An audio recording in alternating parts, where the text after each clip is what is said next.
11 के 11 पद जम्मू कश्मीर में मुसलमानों को दे दिए गए हैं इंटरव्यू के आधार पर। 9 पद कश्मीरी मुसलमानों को दिए गए हैं और जम्मू संभाग के अंदर उधमपुर और पुंछ से भी 2 मुसलमानों को सिलेक्ट किया गया है।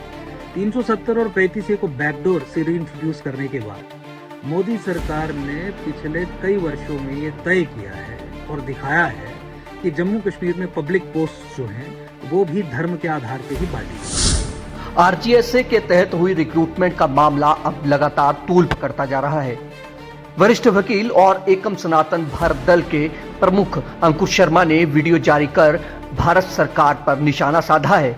अंकुर शर्मा ने ये कहा है कि जो 11 की 11 पोस्ट मुस्लिम्स को दी गई हैं, उससे साफ जाहिर होता है कि मोदी सरकार सिर्फ मुस्लिमों की हितैषी है और उन्हें अपीसमेंट कर रही है। चलिए अब पहले आपको बता देते हैं कि आरजीएसए है क्या।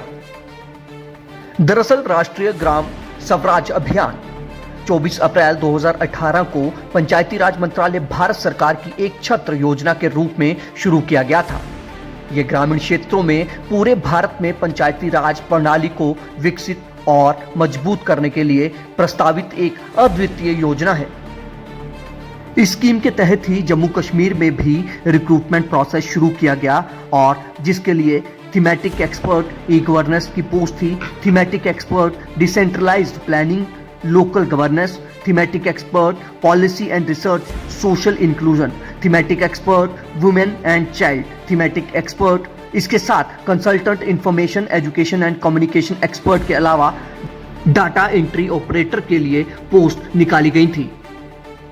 वहीं इस रिक्रूटमेंट प्रोसेस की जब फाइनल सिलेक्शन लिस्ट सामने आई तो उसमें देखा गया कि 9 युवा कश्मीर से जबकि 2 महज जम्मू प्रोविंस से सामने आए। बस फिर इसके बाद ही पूरा विवाद शुरू हुआ और अंकुर शर्मा ने मोदी सरकार पर एक के बाद एक निशाना साधना शुरू कर दिया। उन्होंने कहा कि मोदी सरकार सिर्फ और सिर्फ जम्मू कश्मीर में सिर्फ मुसलमानों के प्रति प्रेम जाहिर कर रही है। खैर, अब जो अंकुर शर्मा ने अपने वीडियो में कहा है, आप एक बार उस तो हमारे साथ जुड़ चुके हैं एकम सनातन भारत दल के अध्यक्ष और मशहूर वकील अंकुर शर्मा। अंकुर जी, आपको किस तरह से ऐसा लग रहा है कि अपीसमेंट की पॉलिसी अपनाई जा रही है और कश्मीर को ही तवज्जो दी जा रही है? देखिए, जम्मू संभाग के लोगों का और राष्ट्रवादी जो कंस्टिट्यूएंसी है जम्मू कश्मीर में, उनका हमेशा पिछले 70 साल में यही होना रहा कि सब कुछ कश्मीर को दे दिया जाता है। और जब हम कहते हैं कि सब कुछ कश्मीर को दे दिया जाता है तो उसमें नौकरियां, सरकारी नौकरियां भी एक चीज है जिसके बारे में हम बात करते हैं। तो सरकारी नौकरियां 70% पहले कश्मीर को दे दी जाती थी, 80% दे दी जाती थी। आपने पब्लिक सर्विस कमीशन, SSRB के स्कैम्स तक पकड़े जहाँ पे रिक्रूटमेंट माफिया अंदर से ही चलाया जा रहा था ताकि अपने पॉलिटिकल बॉसेस की डायरेक्शंस को फॉलो करते हुए सब कुछ कश्मीर की तरफ डाइवर्ट किया जाए। अब देखिए, केंद्र की स्कीम है राष्ट्रीय ग्राम स्वराज अभियान। इसके तहत 11 पोस्ट एडवर्टाइज की गई और पूरे जम्मू कश्मीर के लोग जो थे वो आवेदन दे सकते थे। और इन 11 पोस्ट के अगेंस्ट जो नियुक्तियां होनी थी उसका आधार केवल साक्षात्कार यानी इंटरव्यू था, रिटन टेस्ट नहीं होना था।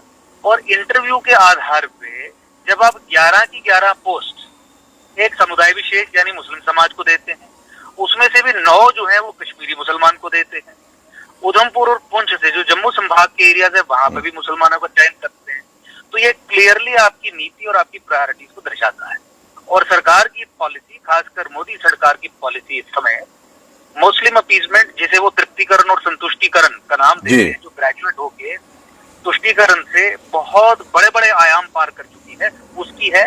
और आज की जो ये मेरिट लिस्ट, सिलेक्शन लिस्ट हमने शेयर की है, ये उसका जीता जागता उदाहरण है, ये सबूत है, ये प्रमाण है कि सरकार जम्मू कश्मीर में आज भी वही तंत्र चला रही है जो पिछले 70 साल। अंकुर जी, आपको वाकई जी मैं यहाँ पे आपको रोकूंगा, क्या वाकई ये मेरिट लिस्ट है या फिर जो कहा जा रहा था, बार बार आपकी तरफ से ही कहा जाता है कि हिंदुओं को दरकिनार कर दिया गया है, उनके बारे में सोचते नहीं है, सिर्फ खोखले वादे हैं और नारे हैं? देखिए, ऐसा है कि ये केवल जो हमने एनालिसिस किया वो केवल लिस्ट को देखने के बाद नहीं किया जी। बहुत सारे वो कैंडिडेट्स जिन्होंने अप्लाई किया था इन पोस्ट के लिए जम्मू से और जो गैर मुसलमान हैं, हिंदू हैं, वो हमारे पास आए, उन्होंने अपना एलिजिबिलिटी क्राइटेरिया जिसके लिए कंसिडरेशन रहती है सिलेक्शन में, अपने एक्सपीरियंस सर्टिफिकेट्स जो सिलेक्टेड कैंडिडेट से उन्हें बहुत ऊपर पटल पे रखते हैं, यानी फार फार बेटर उन्हें प्लेस करते हैं। अगर कोई न्यूट्रल व्यक्ति, कोई रैशनल व्यक्ति बिना किसी बायस के इनका एलिजिबिलिटी क्राइटेरिया में इनके कागजात देखिए, इनका एक्सपीरियंस वगैरह देखिए, तो ये पाएगा कि they are far better place और इन्हें अल्टीमेटली सेलेक्ट करेगा। तो वो सारा आकलन करने के बाद हमने ये निर्णय लिया। देखिए, जम्मू कश्मीर वो राज्य है जहाँ पे अल्पसंख्यक समुदाय के जो मौलिक अधिकार हैं वो बहुसंख्यक समाज को दिए जाते हैं। जो नॉन मुस्लिम्स के लिए जम्मू कश्मीर में स्कीम्स के माध्यम से आता है वो illegally in violation of the supreme court judgment, क्योंकि संबंध में मैं स्वयं गया था, मुसलमानों को दे दिया जाता है। तो ये सारे का सारा विषय है कि पब्लिक पोस्ट के रिक्रूटमेंट में धर्म को आधार बनाया जाता है, क्योंकि इस समय तुष्टीकरण जो है वो तृप्तिकरण और संतुष्टिकरण के नाम से चल रहा है, जिसे चलाने वाला पर कोई नहीं बल्कि भारत के प्रधानमंत्री, उनकी पार्टी और उनकी सरकार है। तो ये कहा जाए कि जो माइनॉरिटी कमीशन जम्मू कश्मीर में लागू होना था वो इस कारण नहीं हो रहा है? वो इसी कारण नहीं हो रहा है क्योंकि जम्मू कश्मीर को एक स्पेशल मुस्लिम डोमेन की तरह निर्मित करके चलाने का कार्य किया गया है पिछले 70 सालों में, और जिस चीज को अब इस सरकार ने भी अडॉप्ट किया है और उसे फर्दर परपेचुएट, उसे आगे बढ़ाने का काम कर रहे हैं। 370-35 के खात्मे के बाद थोड़े समय के लिए इस नीति को विराम लगा था, लेकिन अनफॉर्चुनेटली इस सरकार ने मुस्लिम हेजिमनी और मुस्लिम ब्लैकमेल के सामने घुटने टेकने के बाद 370 और 35 को बैकडोर से रीइंट्रोड्यूस करने का काम किया। आपने देख ही लिया कि 370-35 खत्म करने के बाद जहां सेंटर ऑफ पावर कश्मीर से शिफ्ट होकर जम्मू में आना था, जम्मू का राजनीतिक सशक्तिकरण करना था, इन्होंने मानने के बावजूद कि 2011 का census anti Jammu anti Hindu है, फ्रॉड है, झूठा है, फर्ज है, उसी को आधार बना के जम्मू कश्मीर में परिसीमन और डिलिमिटेशन करवाई और कश्मीर को 47 सीट दे दी और जम्मू को 43 पे सीमित। ठीक है अंकुर जी, यहाँ पे मैं बिल्कुल 2021 के सेंसस के आधार पे अगर ये डिलिमिटेशन करवाएंगे तो जम्मू को 50 सीटें मिलेंगी, कश्मीर को 40 मिलेंगी। अच्छा। और जम्मू संभाग से भी 10 सीटें कश्मीर बेस्ड पॉलिटिकल पार्टीज ले जाती हैं। तो इन्होंने अब जम्मू को ऐसे एक दोराहे पे खड़ा कर दिया है जहाँ पे कश्मीर बेस्ड पॉलिटिकल पार्टीज के पास प्रैक्टिकली 57 सीट्स है 90 में से एमएलए की, और जम्मू के पास वही 32-33 है। तो आप समझ ही लीजिए कि आपका फ्यूचर क्या है। तो जब ये वैसे फैसले जहाँ पे पावर डिस्ट्रीब्यूशन का फैसला होगा कि किसे एम्पावर किया जाएगा, वहां पे अलगाववादियों को एम्पावर करते हैं, देश के विरुद्ध में जो लोग खड़े रहते हैं उन्हें एम्पावर करते हैं। तो पब्लिक पोस्ट के मामले में ये क्या करेंगे कि पहले जम्मू वाले कहते थे कि आप 70% कश्मीर को दे देते हैं, 80% दे देते हैं। आज परिस्थिति ये है कि यूनिवर्सिटी में अपॉइंटमेंट का मामला देख लीजिए, मेडिकल कॉलेजेस में पैरामेडिकल स्टाफ से लेकर डॉक्टर्स का मामला देख लीजिए, यूनिवर्सिटीज में प्रोफेसर्स की अपॉइंटमेंट का मामला देख लीजिए, प्रोफेशनल कोर्सेज के लिए फाइनल सेलेक्ट लिस्ट आप देख लीजिए। आज 90%, 95%, कुछ केसेस में जैसे ये केस है 100% वहीं पे दिया जा रहा है। और ये वो सरकार कर रही है जो इस दम पे ये डींगे हाँक के सत्ता में आने में आई है कि हम जम्मू के साथ अन्याय जो है वो खत्म करेंगे। लेकिन ये तो ये भी कहेंगे कि ये मुस्लिम बहुल इलाका है तो इसलिए मुस्लिम से ज्यादा अप्लाई किया तो जाहिर सी बात है उनके लोग ज्यादा आएंगे, और मेरिट अगर उनका है तो इसलिए उनको चुना गया। तो कांग्रेस और पीडीपी और हुर्रियत का भी यही आर्गुमेंट था, और जो जम्मू के खिलाफ काम करने वाली जितनी भी ताकतें थी वो भी यही आर्गुमेंट देती थी। तो हम भी यही समझ लेंगे कि ये भी वही आर्गुमेंट अडॉप्ट करके हमें दे रहे हैं। और मैं आपको कह रहा हूँ कि जिन लोगों ने अप्लाई किया था, बहुत सारे लोगों से मैं स्वयं मिला हूँ जिन्होंने अपने एक्सपीरियंस सर्टिफिकेट्स दिखाए हैं और अपना एलिजिबिलिटी जो क्राइटेरिया था उसमें जो उनके पास डिग्रीज और हायर क्वालिफिकेशन है वो दिखाई है, जो किसी भी व्यक्ति को देखने पे लगेगा कि ये फार बेटर प्लेस्ड है मेरिट में देन दोज जो एक्चुअली सेलेक्ट हुए हैं। तो उस आधार पे ये कंक्लूड किया जा सकता है। और आप ये जानते हैं कि जम्मू कश्मीर में ये चीज नई तो नहीं है। रिक्रूटमेंट स्कैम, रिक्रूटमेंट माफिया चलाने का काम तो यहाँ पब्लिक सर्विस कमीशन और एसएसआरबी ने लगातार किया है, आप ये जानते हैं। और पॉलिटिकल कंसिडरेशन रहती हैं। कम्युनल ये स्टेट है, सेक्युलर स्टेट नहीं है, स्टेट की इंस्ट्रूमेंटलिटीज भी कम्युनल है। ये वो राज्य है जहाँ पे गैर मुसलमानों के लिए आने वाली स्कीम इम्प्लीमेंटेशन गाइडलाइंस को वायलेट करके, सुप्रीम कोर्ट जजमेंट्स को वायलेट करके मुसलमानों को दी जाती है। तो इसीलिए तो ये कहा जा सकता है कि गंगाधर ही शक्तिमान है, यानी कि कांग्रेस ही बीजेपी और बीजेपी कांग्रेस, जो सारी पार्टी सब एक जैसी हैं। एनसीपीडीपी भी यही है, कांग्रेस बीजेपी ही है ही, एनसीपीडीपी भी यही है। अच्छा। तो इसीलिए मुझे लगता है कि अब जम्मू संभाग के लोगों को इस विषय में आवाज उठानी चाहिए। आप अपनी आंखों से देखिए कि जिस अन्याय से तंग होकर आपने सत्ता परिवर्तन किया था, आज भी वही सिस्टम भाजपा की सरकार चला रही है। जम्मू संभाग के लोगों को जम्मू संभाग से सशक्त करके लोगों को पार्लियामेंट और विधानसभा में भेजना पड़ेगा ताकि जम्मू संभाग की बात हो। उसका कारण ये है कि राष्ट्रीय पार्टी कोई भी हो, नेशनल पॉलिटिकल पार्टी कोई भी हो, वो भारत की राज्य सत्ता की जम्मू कश्मीर के संबंध में जो नीति है उसी का पालन करती है। और भारत की राज्य सत्ता की जम्मू कश्मीर के संबंध में जो नीति है वो ये है कि जम्मू कश्मीर के अफेयर कश्मीरी मुसलमान के हाथ में सत्ता सौंप के चलाने हैं।